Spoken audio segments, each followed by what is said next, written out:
আমার আলোচনার বিষয় হচ্ছে ফিতনার যুগে মুসলিম নারীর জীবন। বিষয়টি অত্যন্ত গুরুত্বপূর্ণ, অত্যন্ত কল্যাণকর একটি বিষয়, যে বিষয়ে দিক নির্দেশনা আমাদের প্রতিটি মা বোনদের প্রয়োজন। প্রত্যেকটি মা বোনদের জন্য এই কঠিন মুহূর্তে এই ধরনের সতর্কবাণী শ্রবণ করা অত্যন্ত প্রয়োজন। এবং সেই সাথে বিরল হচ্ছে নারীদেরকে বর্তমান যুগে কিভাবে চলা উচিত, এই দিক নির্দেশনা অধিকাংশ অভিভাবক এটা থেকে উদাসীন। আর এই মুহূর্তে এই ধরনের বিষয় আলোচনা অত্যন্ত গুরুত্ব বহন করে থাকে। আলহামদুলিল্লাহ। আমরা প্রথমেই বলতে চাই যে ফিতনার যুগ বলতে কি বোঝায়। ফিতনা বলতে আসলে কোরআনুল কারিমে কি বোঝানো হয়েছে? ফিতনা বলতে কোরআনুল কারিমে আল ইবতিলা ওয়াল ইমতিহান, পরীক্ষা বোঝানো হয়েছে। পরীক্ষা বিভিন্ন ধরনের হতে পারে। মানুষের ধন সম্পত্তির ক্ষতি, সুস্বাস্থ্যের ক্ষতি, মান সম্মানের ক্ষতি, অথবা যে কোনো বিপর্যয় পৃথিবীতে, সবই ফিতনা, সব কিছুই পরীক্ষা। এই সমস্ত পরীক্ষা আমাদের জীবনে কখনো প্রভাব সৃষ্টি করতে পারবে না, কিন্তু যখনই এই সমস্ত যে কোনো বিপদ মুসিবত, যে কোনো পরীক্ষা আমাদের দিনের মধ্যে প্রভাব সৃষ্টি করবে, আমাদের দিন দুর্বল হয়ে যাবে, আল্লাহ তাআলার সাথে আমাদের সম্পর্ক বিচ্ছিন্ন হয়ে যাবে, দিন মানার ক্ষেত্রে আমাদের অবহেলা চলে আসবে, ঠিক তখনই এটা হচ্ছে আসলেই মূলত ফিতনা। এটা অবশ্য আমাদের ধ্বংসের কারণ। অবশ্য এটা আমাদের জন্য আলো নয়, বরং অন্ধকার, যা দুনিয়া ও আখিরাতের জীবনকে ধ্বংস করবে। নাউজুবিল্লাহ। সুতরাং এই যে বিভিন্ন রকম ফিতনা আছে, এই ফিতনাগুলো আবারও বলছি, তখনই ফিতনা হিসাবে আমরা গণ্য করব যদি আমাদের দিনের মধ্যে প্রভাব সৃষ্টি করে। আর যদি এগুলো কোনোটাই দিনের মধ্যে প্রভাব সৃষ্টি না করে, তাহলে এগুলোকে আমরা খুব স্বাভাবিকভাবে গ্রহণ করতে পারি। এগুলোর দ্বারা আমাদের কোনো ক্ষতি হবে না ইনশাআল্লাহ, বরং দুনিয়ার জীবন চলে যাবে ইনশাআল্লাহ। কিন্তু দিন যখন ক্ষতিগ্রস্ত হবে, সেটা হচ্ছে ক্ষতিগ্রস্ত। ঠিক ওই মুহূর্তে আমার আপনার করণীয় কি? আমি এই বিষয়টি উপস্থাপন করবার জন্য কয়েকটি পয়েন্ট নিয়ে এসেছি। আমি একটি একটি করে উপস্থাপন করব ইনশাআল্লাহ। আর সময়ের প্রতি আমার সুদৃষ্টি থাকবে ইনশাআল্লাহ। আমার সময় ইনশাআল্লাহ 5টা 40 পর্যন্ত ইনশাআল্লাহ। প্রথমে বলবো, আজকের যুগে নারীদের জীবনে যেটা পাওয়া যায় সেটা হচ্ছে আল ফিতনা ফিল আকিদা ও দ্বীন। তাদের আকিদা এবং দ্বীনের মধ্যে ফিতনা রয়েছে। এই যুগে নারীদের বিরাট পদস্খলন দেখা যায় তাদের বিশুদ্ধ আকিদার ক্ষেত্রে, তাদের দ্বীন মানার ক্ষেত্রে। অসংখ্য নারীগণ তারা বিভিন্ন ইউটিউবে আলোচনা শোনেন, বিভিন্ন আলোচকদের, ভ্রান্ত আকিদা প্রচারকারকদের আলোচনা শুনে তারা প্রভাবিত হন। এমনকি তারা আল্লাহ ব্যতীত অন্যের ইবাদত করা, যেমন মৃতদের জন্য জবাই করা, জিনদের জন্য জবাই করা, মান্যত করা, আল্লাহ ব্যতীত অন্যের জন্য, এরকম বিভিন্ন রকম শিরকি কার্যক্রমের সাথে জড়িত আছে। এটা আমাদের বেশি দূরে যাওয়া লাগবে না। আমরা যদি ওই সিলেটের বিভিন্ন মাজার আছে, এগুলোতে যদি আমরা যাই, তাহলে দেখতে পাবো যে নারীদের উপস্থিতি কি পরিমাণ। আমরা কি বলতে পারি? এরা কি অমুসলমান? এরা কি একেবারেই আল্লাহ এবং আল্লাহ রাসূলকে চেনে না? অবশ্যই চিনে, জানে।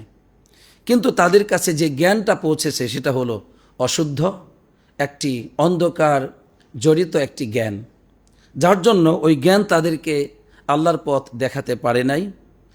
ওই জ্ঞান তাদেরকে রাসূলুল্লাহ সাল্লাল্লাহু আলাইহি ওয়াসাল্লামের সুন্নাহর পথ দেখাতে পারে নাই, বরং ওই জ্ঞান তাদেরকে অন্ধকার পথ দেখিয়েছে। সেটা হচ্ছে আল্লাহর সাথে শিরকের পথ দেখিয়েছে, যার জন্য তারা সন্তান পাবার আশায়, কল্যাণ হচ্ছে সন্তান, আলহামদুলিল্লাহ একটি মার সন্তান প্রয়োজন, এই কল্যাণ পাবার আশায় তারা যাচ্ছে মাজারে, তারা সেখানে মান্যত করছে, সেজদা পর্যন্ত দিচ্ছে, সেখানে ডাকছে। তো এটা হচ্ছে অনেক বড় ফিতনা আমাদের বর্তমান যুগে নারীদের জন্য। এভাবে অসংখ্য নারী তারা শিরকুন আকবারের মধ্যে নিমজ্জিত আছে, তারা কুফুরির মধ্যে বিভিন্ন ধরনের বেদাতের মধ্যে নিমজ্জিত আছে, যা দ্বারা তারা শুধু দুনিয়াতে ক্ষতিগ্রস্ত হবে এমনটি নয়, আখিরাতে চরমভাবে ক্ষতিগ্রস্ত হবে, নাউযুবিল্লাহ। এজন্য আমাদের উচিত তাওহীদ এবং সুন্নাহর জ্ঞানার্জন করা। আমরা যদিও নিজেরা মুসলিম, তারপরেও তাওহীদের স্বচ্ছ জ্ঞান আমাদেরকে অর্জন করতে হবে, শিরিক সম্পর্কে আমাদের স্বচ্ছ ধারণা থাকতে হবে, সুন্নাহ সম্পর্কে আমাদের পরিষ্কার পরিচ্ছন্ন ধারণা থাকতেই হবে, এবং বেদাতের অন্ধকার সম্পর্কেও সতর্কতা আমাদেরকে থাকতে হবে। তাহলেই আমরা ইনশাআল্লাহ তাওহীদের উপর, সুন্নাহর উপর অবিচল থাকতে পারবো। সন্তান হোক অথবা না হোক, অথবা যে কোনো অসুস্থতায় আমি আক্রান্ত হই না কেন, যে কোনো বিপদে মুসিবতে আমি লিপ্ত হই না কেন, আলহামদুলিল্লাহ কোনো বিপদ আমার জীবনে বিপদ থাকবে না।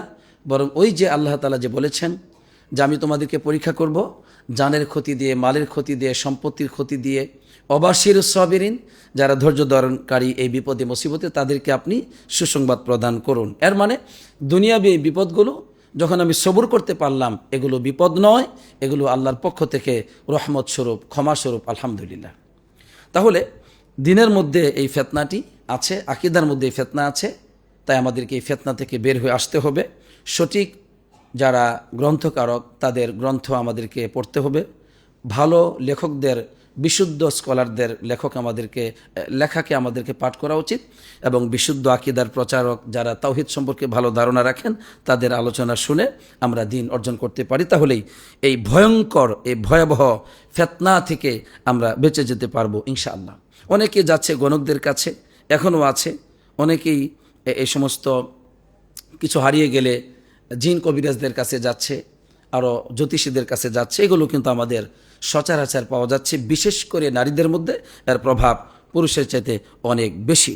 তাই এই পথ থেকে আমাদেরকে ফিরে আসতেই হবে, কোরআন এবং সুন্নাহর পথে, এবং তাওহীদ ও সুন্নাহর পথে আমাদেরকে ফিরে আসতে হবে। আল্লাহ সেই তৌফিক দান করুক, আমিন।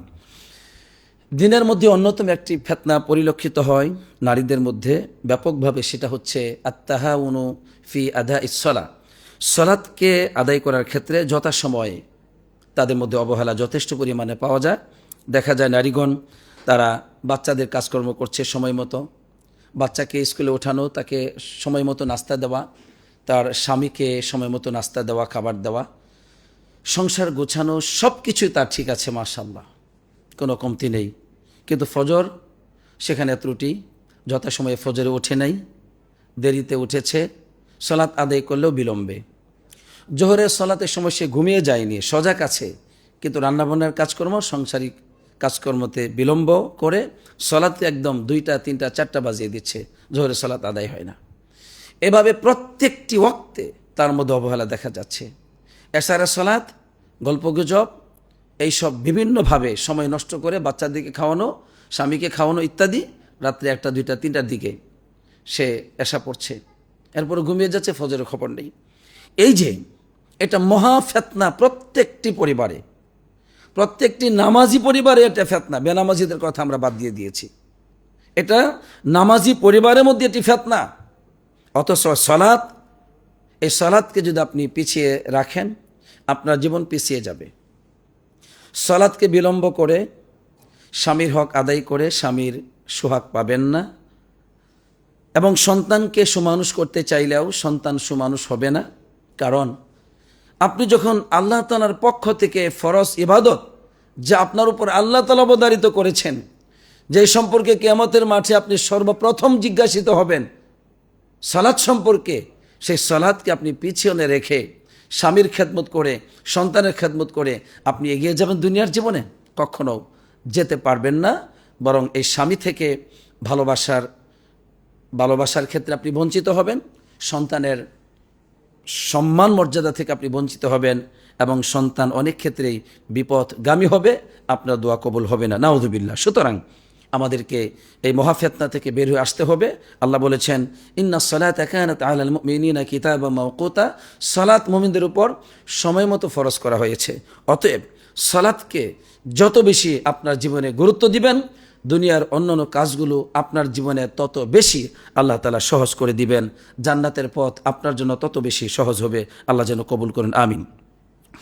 এরপরে আমাদের নারীদের মধ্যে অন্যতম একটি ফিতনা দেখা যায়, যেই ফিতনাটি আমাদেরকে অতিক্রম করতেই হবে সেটা হচ্ছে ফিতনাতুত তাবাররুজ ওয়াস সুফুর, অর্থাৎ নিজেদেরকে, নিজেদের সৌন্দর্যকে মানুষের মাঝে হারাম পথে, হারাম পদ্ধতিতে যাদের সামনে এটাকে প্রকাশ করা জায়েজ নেই তাদের সামনে প্রকাশ করা নিজেকে অত্যন্ত সজ্জিত করে। বিভিন্ন অনুষ্ঠানের ক্ষেত্রে দেখা যাবে অনেক নারীরাই যদিও রাস্তাঘাটে পর্দা করে, কিন্তু অনুষ্ঠানে গিয়ে তারা দেখা যায় সব পর্দা শেষ। কেন? আজকে কে কার চাইতে নিজেকে অধিক সৌন্দর্যমণ্ডিত করে প্রকাশ করতে পারে তারই পালা আজকে। যদি এখনও এই মুহূর্তে পর্দা করা হয় তাহলে আমার যে গয়নাগাটি আছে, আমার যে সুন্দর সুন্দর অনেক কিছু আছে, এগুলো তো অন্য নারীরা প্রকাশ পাচ্ছে না, অন্য নারীদের কাছে দেখা যাচ্ছে না। তো এই নারীদের সামনে প্রকাশ করতে গিয়ে তখন অন্য পুরুষদের সামনেও প্রকাশ করা হচ্ছে। এটা হচ্ছে চরম অন্যায়, চরম অপরাধ। বরং আল্লাহ রাব্বুল আলামিন এটা সকল যুগের জন্য নিষেধ করেছেন যে নারীদের এই সৌন্দর্য প্রদর্শনী শুধুমাত্র সুনির্দিষ্ট জায়গাতেই হবে, সব জায়গাতে এটা হবে না। আল্লাহ তাআলা বলছেন, ওয়ালা তাবাররুজনা তাবাররুজাল জাহিলিয়াতিল উলা, তোমরা নিজেদের সৌন্দর্যকে প্রকাশ করো না সেই জাহিলি যুগের, প্রথম জাহিলি যুগের মতো করে, তোমরা ওইসব নারীদের মতো করে তোমরা নিজেদের প্রকাশ করো না সৌন্দর্যকে। আল্লাহ তাআলা এখানে নিষেধ করে দিয়েছেন। আপনি আমি চাইলেই এটা করতে পারি না। এখানে দুঃখ লাগে আরও যে অনেক মায়েরা পর্দায় থাকে, কিন্তু নিজের কন্যা সন্তানটি দেখা যায় সে প্রাপ্ত বয়স্ক উপনীত হয়েছে, তাকে পর্দা করাচ্ছে না। যে এই তো এখন তো আমার মেয়েটা ছোটো, মাত্র কলেজে পড়াশোনা করছে, কলেজে পড়াশোনা করে, ইউনিভার্সিটিতে পড়াশোনা করে। আপনার মেয়ে ছোট, তাহলে বড় হবে কোন দিন? বড় হবে কি আপনার বয়সে? তখন বড় হবে? নাউযুবিল্লাহ, আস্তাগফিরুল্লাহ ওয়া আতুবু ইলাইহি। এটা চরম জুলুম এই নারীর প্রতি, এই কন্যা সন্তানের প্রতি চরম জুলুম করছেন। আপনি হয়তো মনে করছেন আমার মেয়েটি আজকে যদি বেপরদায় না থাকে তাহলে মানুষ তো জানবে না, আমার মেয়েকে দেখবে না, তাহলে বিয়ের ঘট্টর তেমন একটা পাওয়া যাবে না। নাউযুবিল্লাহ। আল্লাহ রাব্বুল আলামিন কি আপনার এই পাপের কারণে এই মেয়েটির ভাগ্য পরিবর্তন করে দিবেন? কখনো না। বরং এই মেয়েটিকে আজকে যে আল্লাহর হুকুমকে লঙ্ঘন করার ক্ষেত্রে আপনি সহযোগিতা করছেন, এক তো এই মেয়ে ধ্বংস হবে, পাশাপাশি আপনি নিজেও গুনাহগার হবেন, পাপী হবেন, এবং অনেক ক্ষেত্রে হতে পারে আল্লাহর সাহায্য না থাকার কারণে এর দাম্পত্য জীবনটি সুখময় হবে না, বরং অশান্তির কারণ হতে পারে। এবং সেই অশান্তির আগুনে আপনি যে বেঁচে যাবেন বিষয়টি এমনটি নয়, বরং আপনিও জ্বলে পড়ে ছারখার হয়ে যেতে পারেন। নাউযুবিল্লাহ। সুতরাং প্রতিটি নারীকে আল্লাহ রাব্বুল আলামিনের এই যে ফরজ বিধান, তার সৌন্দর্যকে ডেকে রাখা এবং একমাত্র সেখানে প্রকাশ করা যেখানে আল্লাহ তাআলা অনুমতি দিয়েছেন, আর ততটুকুই প্রকাশ হতে পারে যতটুকু এমনিতে প্রকাশ হয়ে যায়। যেমনটি আল্লাহ তাআলা বলেছেন, ওয়ালা ইবদিনা যিনাতাহুন্না ইল্লা মা যাহারা মিনহা, তারা তাদের সৌন্দর্য যেটা এমনিতে প্রকাশ হয়ে যায় সেটার কোনো সমস্যা নেই, যেটা এমনিতে প্রকাশ হয়ে যায়। মানে আপনি বুরকা পরিধান করার পরেও একটা সৌন্দর্য আছে নারীদের, সেটা আল্লাহ তাআলা ক্ষমা করে দিয়েছেন, আলহামদুলিল্লাহ। কিন্তু তাছাড়া যেটা ইচ্ছাকৃতভাবে সৌন্দর্য প্রদর্শনী আজকে যেটা চলছে, আজকে এই বুরকা পরিধান অথবা এই পর্দাকে শ্রদ্ধা করার বিরুদ্ধে যে স্লোগান চলছে বিভিন্ন ইউনিভার্সিটিতে, সেটা আমরা দেখতে পাচ্ছি। সুতরাং এই ফিতনা থেকে আপনি নিজে বাঁচুন, আপনার কন্যা সন্তানকে বাঁচান। আল্লাহ আমাদের সবাইকে হেফাজত করুক, আমিন। রাসূলুল্লাহ সাল্লাল্লাহু আলাইহি ওয়াসাল্লাম বলছেন, দুই শ্রেণীর নারী তারা জাহান্নামের অধিবাসী। সেটা হচ্ছে অনিসাউন কাসিয়াতুন আরিয়াতুন, মহিলা যারা পোশাক পরিধান করার পরেও তারা উলঙ্গ। নাউযুবিল্লাহ। এর মানে এমন পোশাক পরিধান করছে আপনার কন্যা সন্তান, এমনকি আপনার স্ত্রী হতে পারে, যে একেবারেই টাইট, তাদের সমস্ত অঙ্গ প্রত্যঙ্গগুলো দেখা যাচ্ছে, একবারে পাতলা দেখা যাচ্ছে, এমনকি তারা একটু বাহির থেকে তো দেখা যাচ্ছে, একটু উপর হলেই দেখা যাচ্ছে সব খোলামেলা। কেন? এই চরম দৃষ্টতা কোথায় পেয়েছো তুমি? তুমি না মুসলিম নারী? তোমার বাবা না হজ করেছে, তোমার মাও তো হজ করেছে শুনেছি, তাহলে তোমার মধ্যে এই বেহায়াপনা কোত্থেকে এসেছে? তোমার মার কি চক্ষু নেই? তোমার বাবার কি চক্ষু নেই? তোমার মা বাপ কি অন্ধ? সুতরাং এটা চরম অন্যায়।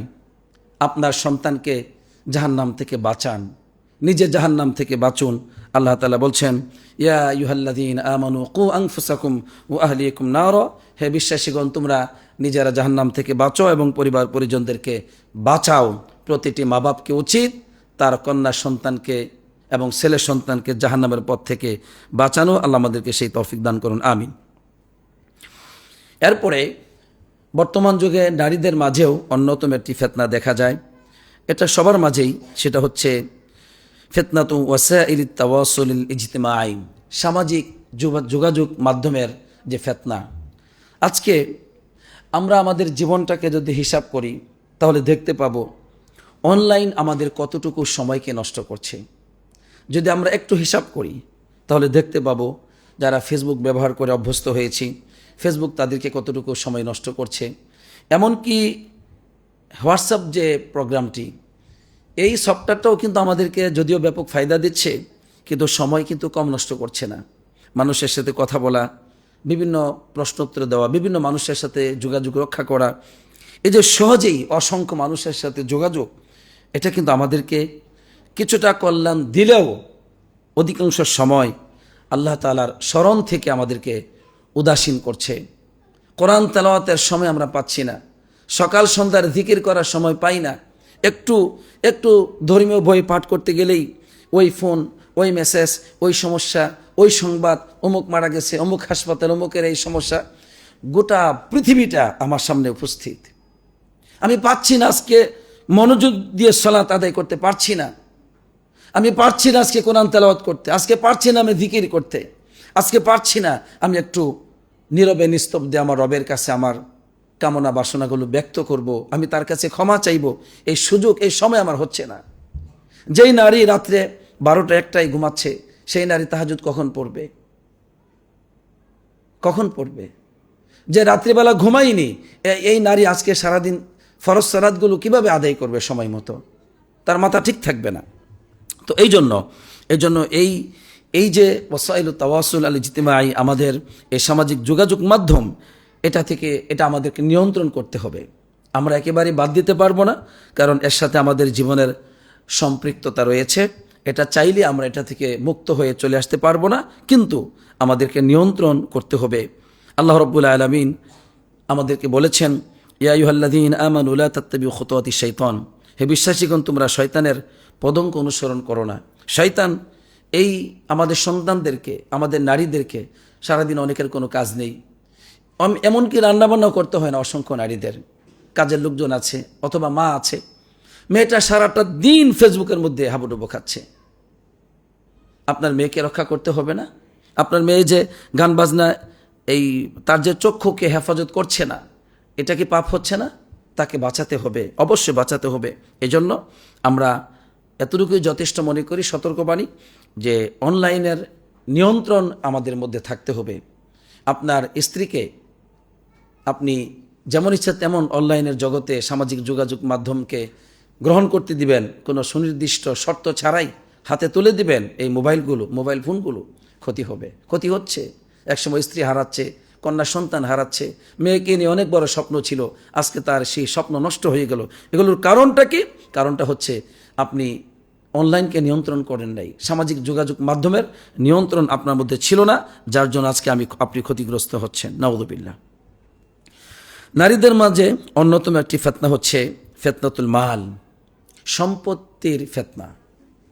এটা সবার মাঝে থাকলেও নারীদের মাঝে স্বাভাবিকভাবে এর আকর্ষণ পুরুষের চাইতে অনেক বেশি। নারীদের আকর্ষণ সম্পত্তির প্রতি অনেক বেশি, তাই অনেক নারীগণই আছেন স্বামী কোত্থেকে সম্পদ অর্জন করে সেটা চিন্তা করে না, স্বামীর মাসিক ইনকাম কত, বেতন কত, এটা জানবার চেষ্টা করে না, বরং তাকে বিভিন্ন রকম চাপের মধ্যে রাখে, অথবা যদিও তার সাথে গভীর সম্পর্ক আছে কিন্তু এই সম্পর্ককে পুঁজি করে নারী একের পর এক তার কাছে আবেদন পেশ করতে থাকে। পুরুষ সে চেষ্টা করে স্বামীর নারীকে ভালোবাসা প্রকাশ করার জন্যে সে সর্বোচ্চ চেষ্টা করে হারাম পথ ও পদ্ধতিতে সম্পত্তি অর্জন করে হলেও নারীর মন রক্ষা করতে, এবং সে চেষ্টা করছে প্রতিযোগিতা করতে। নারী বলছে, দেখো আমার ছোটো বোনের বাসায় ফ্রিজ আছে, আমার বাসায় নেই। এখন তো ফ্রিজ নর্মাল হয়ে গেছে, তার ফার্নিচার 1 মাস পরে 6 মাস 1 বছর পরে চেঞ্জ করছে, আমি তো চেঞ্জ করতে পারলাম না। তারা সিঙ্গাপুর থেকে ঘুরে আসলো, আমাদের ঘুরে আসা উচিত। বিভিন্নভাবে অর্থকে অপচয় করা, অনর্থক নিরর্থকভাবে নষ্ট করার এক প্রবণতা আমাদের নারীদের মাঝে দেখা যায়। এটাকে ফিতনা বলা হয়।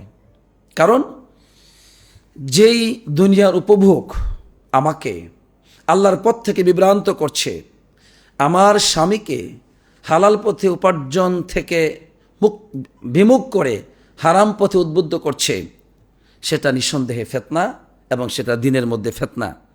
অতএব আমি আমার প্রতিটি বোনকে বলবো, আপনারা সতর্ক হন। এই দুনিয়া এর চাহিদা কখনো শেষ হবে না। যতই আমরা পাবো, আমাদের পাবার চাহিদা আরও থেকেই যাবে। এই পৃথিবীতে কখনো মানুষের চাহিদা শেষ হয় না। আল্লাহ রাব্বুল আলামিন ওয়াদা দিয়েছেন, জান্নাতে একমাত্র মানুষের চাহিদাকে পরিপূর্ণভাবে পূরণ করবেন। আল্লাহ বলেছেন, ওয়ালাকুম ফিহা মা তাশতাহি আনফুসুকুম, তোমাদের মন যা চাইবে সেখানেই তোমাদের জন্য তা রয়েছে। সুবহানাল্লাহ। আপনার মন কি চায়? আল্লাহ বলছেন, তুমি শুধু কল্পনা করবে, মনে মনে চাইবে, তোমার মনের তামান্না, তোমার মনের চাহিদা, ব্যাস যথেষ্ট। আমি আল্লাহর সাথে সাথে তোমাকে তা দান করবো। সুবহানাল্লাহ। অতএব দুনিয়ার জীবনে আমাদের চাহিদা পূরণ হবে না, এটা প্রতিটি আমি বোনকে বলবো যে আপনারা চাইলেই আমাদেরকে উদ্বুদ্ধ করতে পারেন হালাল পথে।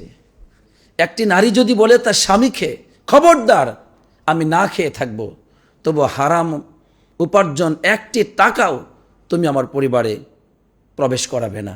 আমি, আমার সন্তান, আমার স্বামী সহ আমরা হালাল উপার্জনে জীবনযাপন করতে চাই। আমি বিশ্বাস করি কোনো পুরুষ ইনশাআল্লাহুল আজিজ একটি টাকাও সে হারাম ইনকাম করবে না ইনশাল্লাহ। আর যখন মানুষ হালাল পথে চলে আসবে, আল্লাহ যেটাকে উদ্বুদ্ধ করেছেন, যা আল্লাহ পছন্দ করেন, ইয়া আইয়ুহাল্লাযীনা আমানু লা তাকুলু আমওয়ালাকুম বিল বাতিল, তোমরা অন্যায় পথে অন্যায় উপার্জন করবে না, তোমরা অন্যায় এই যে বিল বাতিল অন্যায় পথে উপার্জনের কোনো সম্পদ তোমরা খাবে না। এই যে কথাগুলো আল্লাহ বলেছেন, সেটা এখানে আমল করা হচ্ছে। আল্লাহ তাআলা অবশ্যই এই পরিবারের জীবনে বরকত দিবেন ইনশাআল্লাহ। সুতরাং দুনিয়ার প্রতি আপনারা এতটা উদ্বুদ্ধ, এতটা আকর্ষণ, এতটাই এগিয়ে যাবেন না যে দুনিয়ার জন্য আখিরাতকে হারাতে হয়, আল্লাহর অবাধ্য হতে হয়। আশা করি আমরা প্রত্যেকটি নারী, প্রত্যেকটি মা বোন ইনশাআল্লাহ এই সম্পত্তির অন্যায় আকর্ষণ, সম্পত্তির ভ্রান্ত আকর্ষণ থেকে আমরা বেঁচে যাব। তবে হ্যাঁ, হালাল উপার্জনে আমরা দুনিয়াকে সাধ্য অনুযায়ী যতটুকু আল্লাহ আমাদেরকে দান করেন আমরা চেষ্টা করে যাব, আল্লাহর কাছে চাইতে থাকবো ইনশাআল্লাহ। আল্লাহ তাআলা আপনি যা চান সেটা যদি চাইতে থাকেন নিয়মিত, হালাল পথে আপনাকে দেবার মতো ক্ষমতা আল্লাহর রয়েছে। আল্লাহ বলেছেন, ইন্নাল্লাহা আলা কুল্লি শাইইন কদির, আল্লাহ তাআলা সব কিছুর উপর ক্ষমতাশীল। উদউনি আস্তাজিব লাকুম, তোমরা আমাকে ডাকো, আমি তোমাদের ডাকে সাড়া দিব। আলহামদুলিল্লাহ। আমাদের নারীদের জীবনে অন্যতম একটি ফিতনা পাওয়া যায়, যে ফিতনা হচ্ছে আদামু তাআতিজ জাওজ, স্বামীর অবাধ্যতা, স্বামীর আনুগত্য না করা। এটা ব্যাপকভাবে আজকে বেড়ে যাচ্ছে। এই সামাজিক যোগাযোগ মাধ্যমে, এই অনলাইনের যুগে এর প্রভাব আরও ব্যাপকভাবে পাওয়া যাচ্ছে। কারণ আমাদের নারীগণ আজকে আর ঘরে বসে নেই, তারা বাইরে যাচ্ছে। তারা দেখা যায় অনেক নারীগণ ইনকাম করছে। নারীদের ইনকামের বিভিন্ন রকম পথ আজকে খুলে গেছে, যার জন্য নারীগণ আজকে অনেকটাই অবাধ্যতার পথে চলে আসছে।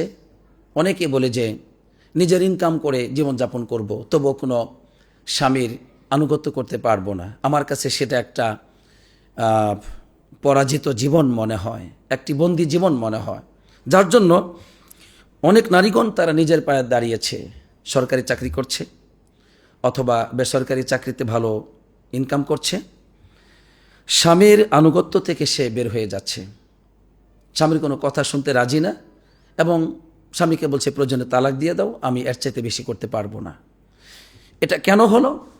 অর্থ তাকে ধ্বংস করছে। যে অর্থ আল্লাহ তাআলা দান করেছেন মানুষকে আনুগত্য করবার জন্যে, মানুষকে আল্লাহর পথে সহায়ক হিসাবে অর্থ কাজ করবে, কিন্তু সেখানে অর্থ আজকে নারীকে বেপরোয়া বানাচ্ছে, নাউযুবিল্লাহ। এজন্য এটা হচ্ছে একটি ফিতনা, যে আজকে স্বামীর আনুগত্য থেকে বের হয়ে যাচ্ছে এই অর্থের জন্য, এই শিক্ষার জন্য। আজকে আমাদের মা বাবার মনটাও এমনটি, বলে যে শিক্ষিত আমাদের মেয়েদেরকে করতে হবে। অবশ্যই করুন, দরকার, কেন? বলে যে যদি স্বামীর বাড়িতে কোনো প্রবলেম হয়, যাতে করে আমার কন্যা ইনশাআল্লাহ সে যেন নিজের পায়ে নিজে দাঁড়াতে পারে। নাউযুবিল্লাহ। এভাবে তো আল্লাহ তাআলা বলেন নাই আপনাকে।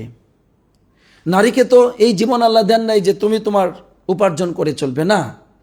আল্লাহ বলে দিয়েছেন, আর রিজালু কাওয়ামুনা আলান নিসা বিমা ফাদ্দালাল্লাহু বা'দুহুম আলা বা'দ ওয়া বিমা আনফাকু মিন আমওয়ালিহিম। নারীদের উপর পুরুষগণ পরিচালক। আল্লাহ তাআলা এই কর্তৃত্ব আল্লাহ তাআলা দিয়েছেন। একে অপরের উপর আল্লাহ তাআলা সম্মান বৃদ্ধি করে দিয়েছেন। কেন? বিমা আনফাকু মিন আমওয়ালিহিম। পুরুষগণ তাদের সম্পদ খরচ করে নারীদের উপর, এই জন্য।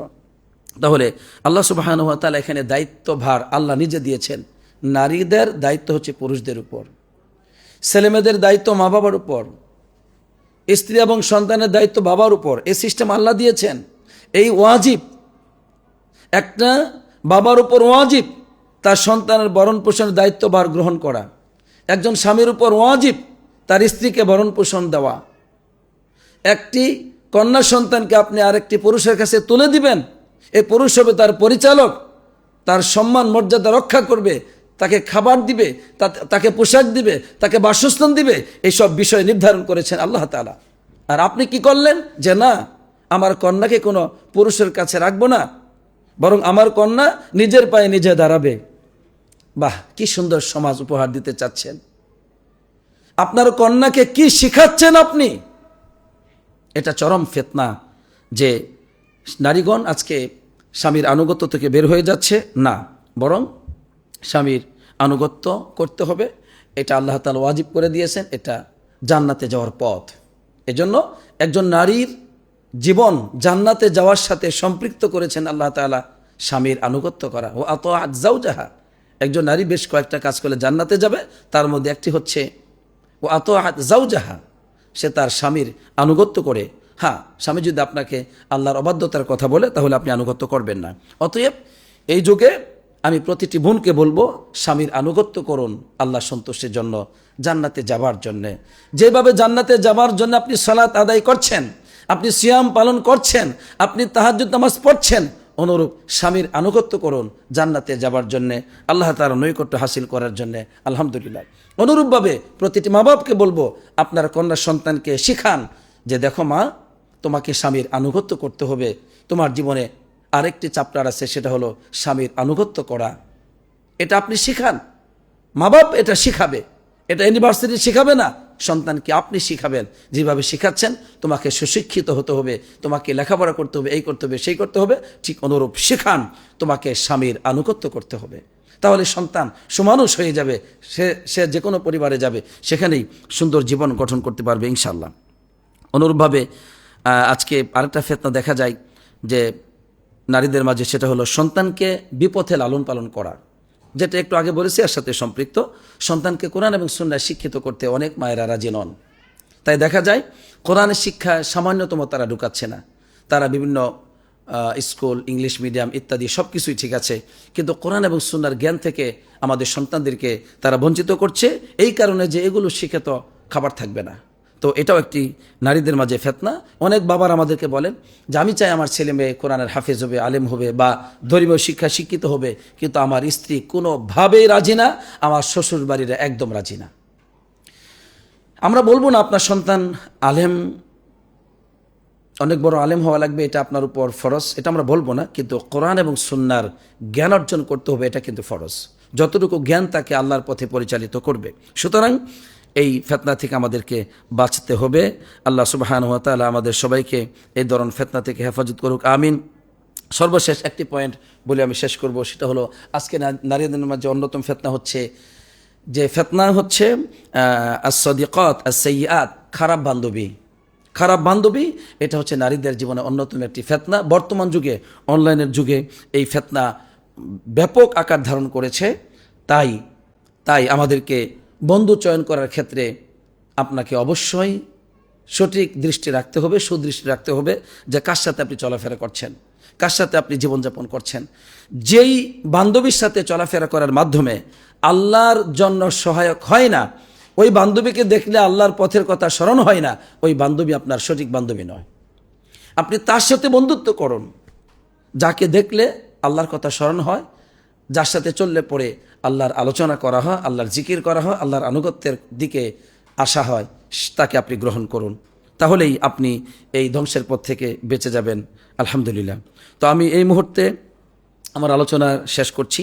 তো আজকে এই ফিতনার যুগে আমি নারীদের সম্পর্কে, নারীদের জীবনযাপন সম্পর্কে যে নীতিমালা, যে দিক নির্দেশনাগুলো দিয়েছি, এগুলোর উপর আমরা যেন আমল করতে পারি। আল্লাহ আমাদেরকে সেই তৌফিক দান করুক, আমিন। পরিশেষে বলতে চাই, সকল ফিতনা থেকে বেঁচে যাব। কোরআন এবং সুন্নাহকে নিয়মিত তেলাওয়াত করতে হবে, পাঠ করতে হবে। সকল ফিতনা থেকে বেঁচে যাব যদি বেশি বেশি দোয়া করি। সকল ফিতনা থেকে বেঁচে যাব যদি বেশি বেশি আল্লাহর জিকির করি। সকল ফিতনা থেকে বেঁচে যাব সর্বদাই আমি যদি আখিরাতকে প্রাধান্য দেই, ইনশাআল্লাহ। আল্লাহ তাআলা আমাদেরকে যা শুনলাম এর উপর আমল করা তৌফিক দান করুন, আমিন।